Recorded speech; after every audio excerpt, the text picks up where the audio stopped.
ये दे दो।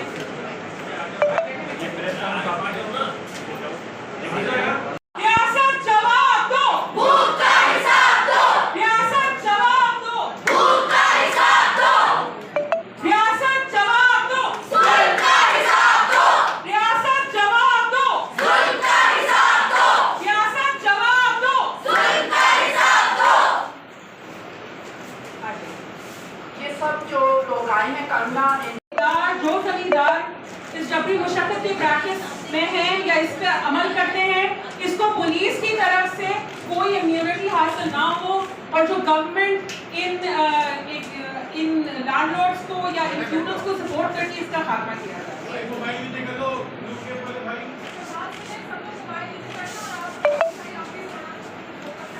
किसके मोबाइल में दलाल एक मिनट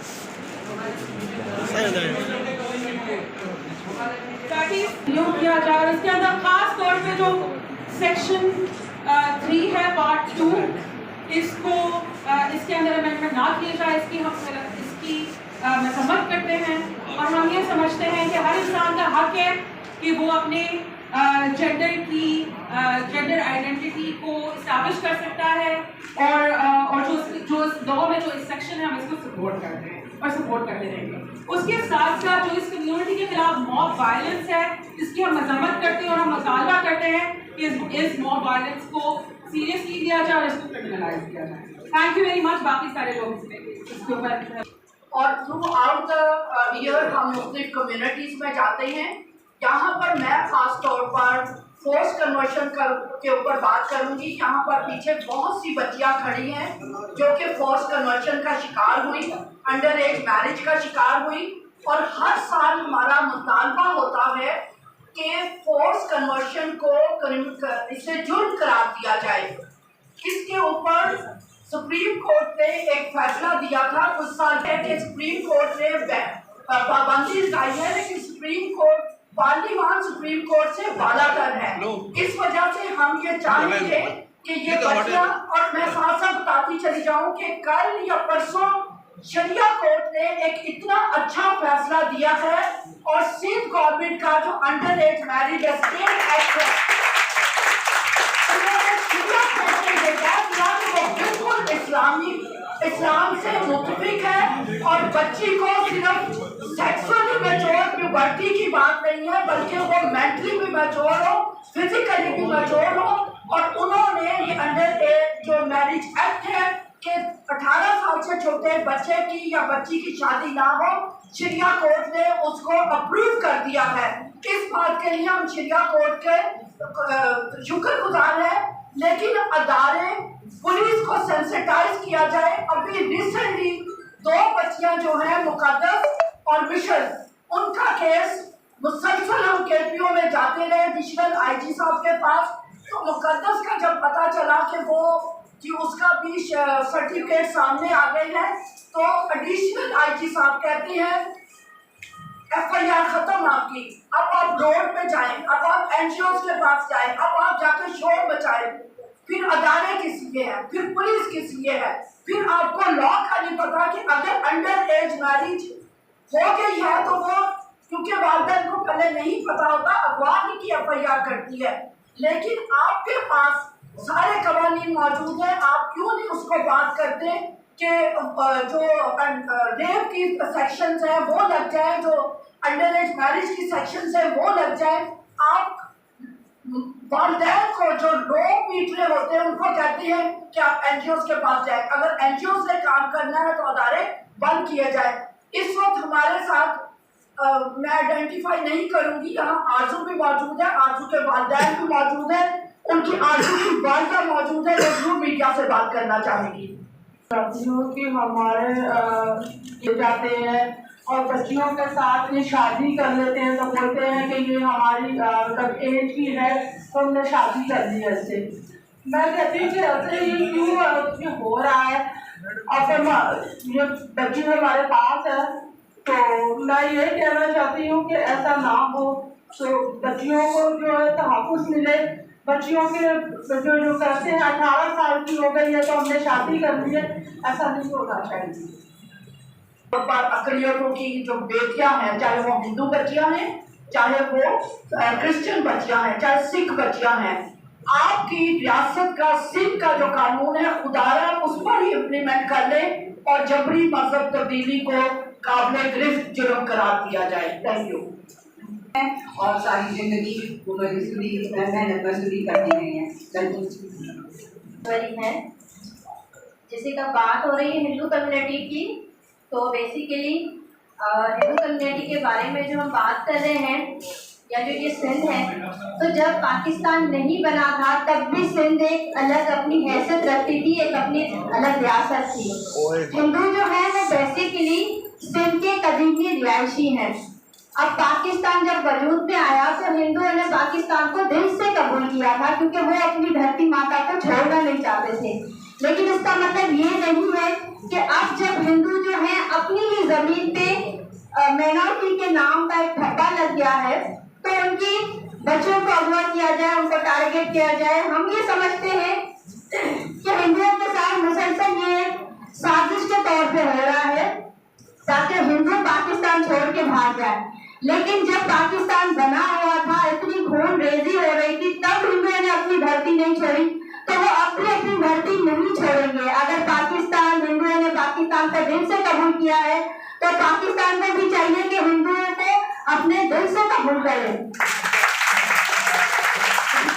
और दूसरी बात ये कि हमारी 13 साल 10 साल बच्चियां ही क्यों मजहब तब्दील करती है, कोई बुरी औरत मजहब तब्दील क्यों नहीं करती, कोई हमारा लड़का तब्दील क्यों नहीं करता, ऐसे बहुत से मसले हैं। और हमारी हिंदू कम्युनिटी वाले बेसिकली उनमें तालीम का रुझान कम है, तो जो बहुत ही खराब काम होते हैं, बहुत ही सख्ती के काम होते हैं, वो हमारी हिंदू कम्युनिटी वाले लड़कियां औरतें वो करती हैं। आप यकीन करेंगे, आप गोदामों में जाएं, कंपनियों में जाएं, हमारी औरतें जो काम करती है सख्ती वाला, वो देख के एकदम मतलब रोक के खड़े हो जाते हैं।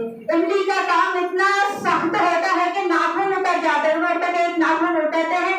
यकीन करेंगी कि जब उसने अपना प्राइवेट पार्ट मुझे दिखाया, उस पर जो कट लगे हुए थे, मेरे रोंगटे खड़े हो गए थे। ये हालत होती है हमारी बच्चों की, जिसको नाम दिया जाता है कि ये शादी कर रही है, ये इश्क में जा रही है। तो ये हो रहा है हमारे साथ। मेरा औरत मार्च के अब मैं एक औरत मार्च का हिस्सा हूँ और बेसिकली मैं बचपन से ही मेरा वो सियासत में रहे, तो मैं इस चीज में रही हूँ। तो यही हमारा मुतालबा है कि हम पाकिस्तान में रहे हैं तो हमें भी अपने हक चाहिए।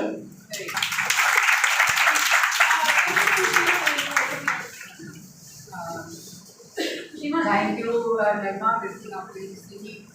सीमा अच्छा। मैं इसमें सिर्फ 2 चीज़ें ऐड करूँगी। एक तो ये कि हमारी जो भी पोस्ट कन्वर्जन की बच्चियाँ होती हैं, उनकी राजदारी सेंसिटिविटी, उनकी राजदारी का बिल्कुल ख्याल नहीं रखा जाता। अखबारों में उनके नाम, उनकी तस्वीरें दी जाती हैं जो कि उनकी ज़िंदगी के लिए बहुत ज़्यादा खतरनाक होती है, और फिर उन खानदानों के ऊपर मॉब वायलेंस होता है। पूरी बस्तियों के ऊपर इस चीज़ को टारगेट करते हुए मॉब वायलेंस होता है। तो मैं बिल्कुल ये कहूँगी कि पोस्ट कन्वर्जन के थ्रू इसका बिल पास किया जाए और इसका अब पीछे ये स्पेस किया जिसमें हम अपनी बात रखें, क्योंकि हम लोग हर 2 दिन बाद इस प्रेस क्लब में आते हैं, लेकिन मीडिया और रिपोर्टर्स का ये मजमा कभी नहीं देखा। मेरा ताल्लुक बलूचिस्तान से है। मेरे वालिद डॉक्टर दी मोहम्मद बलूच गुज़िश्ता 14 सालों से जबरी तौर पर गुमशुदगी का शिकार हैं, लेकिन उनकी बादशाही के हवाले और जिस तरीके से मेरे घर में मेरी वालदा, मेरी छोटे बहन भाई, जिस तरीके से हमने एक अज़ियतनाक ज़िंदगी गुजारी है, उसके बाद मैं जब सड़कों पर निकली हूँ अपने वालिद की बादशाही के लिए, तो इस पर मैंने हर तरह की मुश्किलात का सामना किया है। और इस जद्दोजहद में मैंने बलूचिस्तान के हर कोने से उन ख़वातीन को, उन लड़कियों को, उन बच्चियों को देखा है कि किस तरीके से उनके समाजी मसाइल हैं, किस तरीके से वो माशी मसाइल से दो चार हैं, या फिर किस तरीके से जो है वो बलूचिस्तान के जो औरतें हैं उनमें जो सबसे डिफरेंट बात है पूरे पाकिस्तान से, वो ये कि वो एक दोहरी जबर का शिकार है। एक तरफ से समाज की तरफ से एक ये जो मर्दाना समाज है, इसमें हमें जो है हम ख़वातीन को हर तरीके के मसाइल का सामना करना पड़ता है। इसके साथ साथ हमारे लोगों को को जबरी तौर पर गुमशुदा करके हमारे वालिद जो है भाइयों को, बेटों को पहले गुमशुदा किया जाता था, जो कि सालों से गायब थे, और उनकी बाजियाबी के लिए हम सड़कों पर अदालतों के चक्कर काटते हुए हमारी उम्रें गुजर गई का निशाना बनाया गया है। इसके बाद हमने एक इदारे की तरफ से सिर्फ एक स्टेटमेंट देखा है, ताहल उनको अदालत में ना पेश किया गया है, ना उनके हवाले से कुछ बताया गया है कि वो कहाँ और किस हाल में है। तो हमारे जो मुतालबात हैं वो हम आज हमारी एक मार्च की है बलोच औरतों की तरफ से, जो कि आर्ट्स काउंसिल से कराची प्रेस क्लब तक 4 बजे होगी।